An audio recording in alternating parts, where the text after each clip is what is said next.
কিরে তুই তোকে সুদ পেয়েছিস কে রে? বিয়ে নাই করতে তুই সুদ পেয়েছিস? হ্যাঁ ভাই, তোমার মেয়ে তো ওই বিয়ের আসর থেকে পালা গেছে। কি কর দূর পে হে মোজাহালা অহঙ্গ জলের জ্বালা কি দিয়ানি। আরে ঘটক সাহেব, আপনাকে তো আমি সারা এলাকা খুঁজি বেড়াই, আপনি কই কই থাকেন? যে ফির গান লাগাইছেন, আমার একটা বেডি আছে বুঝছেন, ওর ফালাং ডাঙান দেখলে মাথা খারাপ। কার সাথে রাতে কথা কয়, আমার মান সম্মান ধরে টানাটানি বাজছে।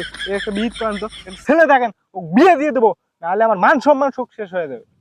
আচ্ছা ঠিক আছে, আমি সুযোগ্য ছেলে ধরি আপনার বাসা যাব, আপনি যান। আচ্ছা ঠিক আছে, তাড়াতাড়ি খোঁজ লাগান। কি একটা আমি মুডে আছি, হ্যাঁ শেরওয়ানি পরি আছি, সুন্দর আমার বিয়ে হইল হয়, মেঘ নিয়ে আমি কুড়িগ্রাম ঘুরবে গেলে হয়, কি একটা জীবন পার করলাম হয়, তা হল না। কিরে বাবা, তুই শেরওয়ানি টেরওয়ানি পরিয়ে তুই লৌকেত বসিয়েছিস কিসের জন্য? চাচা রে, এই দুঃখের কথা আমি কাক কোন। আচ্ছা চাচা, তোমরা কি ঘটক? না ঘটক না, মুই বিয়ে পরে দিয়ে বেড়াং। এখন বিয়ে পরে দিয়ে বেড়ান, তাহলে তো তোমাকে আমি খুঁজবেন না। হ্যাঁ, মোর এমন এখন কপাল হয়েছে, চাচা সরমই থাপ দেন। ঘটক সাহেব, আপনাকে তো আমি খুঁজবেন জি, আমার এমন একটা কপাল, জয়বারে বিয়ে করে যাই, যা দেখি বউ পালায়, যা দেখি বউ মরে, ঘটক দেখায় একটা, বিয়ে পার পিরিত যা দেখি আরেকটা মেয়ে। আল্লাহ কি মোক বিয়ে করে দিবে না দেন? আরে এটা কোনো বিষয় হলো? পাওয়ারফুল ঘটক, পাওয়ারফুল ঘটক মানে জানিস তো, পাওয়ারই সেই পাওয়ার দিয়ে কাজ করে। তোর কপালত তো আমি দেখতেছি, তোর তো একটা বিয়ে হবার নাই পাওয়ারফুল ঘটক ছাড়া। কি কোন ঘটক সাহেব? হ্যাঁ, আমার বয়স শেষের দিকে, এই 26 সালে যদি বিয়ে করে না পাই, কোনো মেয়ে আমাকে আর অ্যাকসেপ্ট করবেন না, সব গিলে রিজেক্ট করে দিবে। এই জন্য শেরওয়ানি পরে ঘুরি বেড়াই, যে কোনো মেয়ে যদি এদি যায় ধরি পাকড়ে বিয়ে করবো। তুই এতদিন কার গাছ কাটছিস? তুই আমাকে ধরে পাইস নাই, এই পাওয়ারফুল ঘটক ধরে পাইস নাই। এতদিন তো গরু ঘাস কাটি বেড়াইছিল, তা তোমরা আসছেন ভালো কথা। এলাম ওকে না, মেয়ে দেখবে ধরি যাও, মুই রানিং আজকে বিয়ে করবো, যে শেরওয়ানি বসছ মেয়ে তো আছে। মেয়ে আছে, হ্যাঁ, ডিমেন্ড ডিমেন্ড দিবে। ডিমেন্ড দিবে 2 লাখ, তোর অর্ধেক বড় অর্ধেক। আরে ঘটক সাহেব, বিয়ে করবো আমি, আমি আমার বউ পুষবো, তোমাকে আমি অর্ধেক টাকা দেবো কে? তাহলে তোর বিয়ে করার দরকার নেই, আমি যাই। না না না, ওইরকম করা যাবে না। আচ্ছা ঠিক আছে, ঠিক আছে ঘটক সাহেব, আমাকে বিয়ে করাই লাগবে। আমি আপনাকে 1 লাখ টাকা দেবো, 2 লাখ আমাকে নিয়ে দিতে পারেন, আমি আপনাকে 1 লাখ দেবো। তবে মেয়ে কোনার জন্য অনেক সুন্দরী হয়। মেয়ে মানে মেয়ে একে পরীর মতন দেখবে। আর তাহলে তো আর দেরি করে যাবার নাই ঘটক সাহেব, এখন পূর্ব দিকে যাবো না পশ্চিম দিকে যাবো? মেয়ের বাড়ি কোন দিকে? পশ্চিম দিকে যাওয়া লাগবে। পশ্চিম দিকে, তা চলেন আমরা হাঁটি, দেরি করে যাবার নাই, বিয়েটা এবার আমার করাই লাগবে। হ্যাঁ, আমার বয়স শেষ হয়ে যাবেন যে আমি বিয়ে এলাও করে পেলাম না, এটা কথা? ও ঘটক সাহেব, পুরে একে মনে করে এলাকা ঘুরে নিয়ে বেড়াইলেন, এলাও তো মেয়ের বাসা খুঁজি পেলাম না। তুই বিয়ে করবেন নোস? বিয়ে না করে মানে? তাহলে মুই যত দূর হাটে নিয়ে যাবো অত দূর যাবো।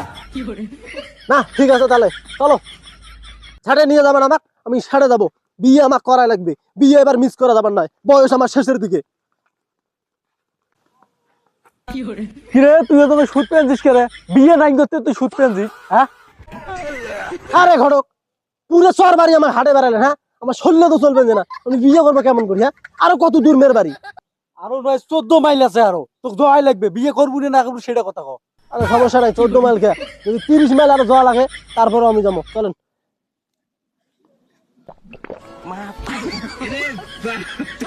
কলির জন্য না বিয়ে করবে সাজে। এটা খারাপ, ওই যে মেয়ের বাপ আসবেন যে আজ সব বিয়ে দিয়ে ফাইনাল হবে, তুই আর থাক, মুই ডাকে আনবেন যাও। আসসালামু আলাইকুম শ্বশুর আব্বা। এলা তোর বিয়ে হইলে তাতে তুই শ্বশুর আব্বা কমানছিস? হ্যাঁ, আরে বিয়ে তো পাকাপাকি হয়েছে, তা শ্বশুর হবার না, তা অগ্রিম আমি শ্বশুর আব্বা সালাম দিলাম। ঘটক সাহেব, আর মেয়ের যে বিয়ের কথা খুঁজলাম, পাত্র কি এখানে? না এটা পাত্র নয়। আরে ঘটক সাহেব, শেরওয়ানি বসছে তো পাত্রের মতন দেখা যায়। ওইটা যদি পাত্রের মতন দেখা যায়, জিজ্ঞেস করলু কে পাত্র ওইটা? হ্যাঁ ঘটক সাহেব, আমার তো আর সহ্য হচ্ছে না, আমার ওই শ্বশুর কন, ওনার মেঘ আমাকে তাড়াতাড়ি আমার হাতে তুলে দেখ, আমি তাড়াতাড়ি বিয়ে করতে চাই। পাত্র তো আমি নিয়ে আসছি। আর রেডি নাই, মানে সবকিছু রেডি, খালি পাত্র গেলে বিয়েটা করা দেবো। তাড়াতাড়ি এসো, চলো। চলো চলো। শ্বশুর মশাই, আপনার মেয়ে তো এই যে কাপড় টাপড় পরি আছে নাকি? সবকিছু রেডি এসো। তা চলেন। ভাই, তোমার মেয়ে তো ওই বিয়ের আসর থেকে পালা গেছে। কি কস? এ ঘটক রে, মোর কপালটায় পোড়া, হয়বারে বিয়ে করে যাও, ওইবারে দেখুন বিয়ের আসর থেকে চেংড়ি পালে যায়। এর আগের বার একটা ঘটক চেংড়ি দেখাল, মা ছবির দেখাল একটা, যা বাড়ির ধং আর একটা। মোর বিয়ের বয়স শেষ, মোর বুঝাইছে, মোর আর বিয়ে দিয়ে হবার নাই, এলে শেরওয়ানি পরি পরে, আরে খারাপ মোর কোনো আর এলে লাভ নাই। আরে শেরওয়ানি খারাপ। ঠোকা ছিঁড়ি ফেল দেবে এগুলা। যার মেয়ে পালে গেছে তার কোনো টেনশন নাই, তোর তো টেনশন কে? টেনশন নাই মানে এই যে 26 বছর চলবেন যে এলা একটা বিয়ে করে পারু না মোর সাথে চ্যাংরা গেলে ওলে বিয়ে করি সবার বাপ হয়েছে হ্যাঁ মুই সবার বাপ তো দূরের কথা এলা নতুন বউয়ের মুখে দেখতে পারু না তোর মতন ঘটকের দরকার নাই সেই ঘটক এখন বিয়ের কথা সেই ঘটকের ওরা যা তখন বউ মোর পালে যায় না তোমার আর থাকা যাবার নয় ভাই এটা কোনো কাজ হলো? আপনার মেয়ে পালে গেছে।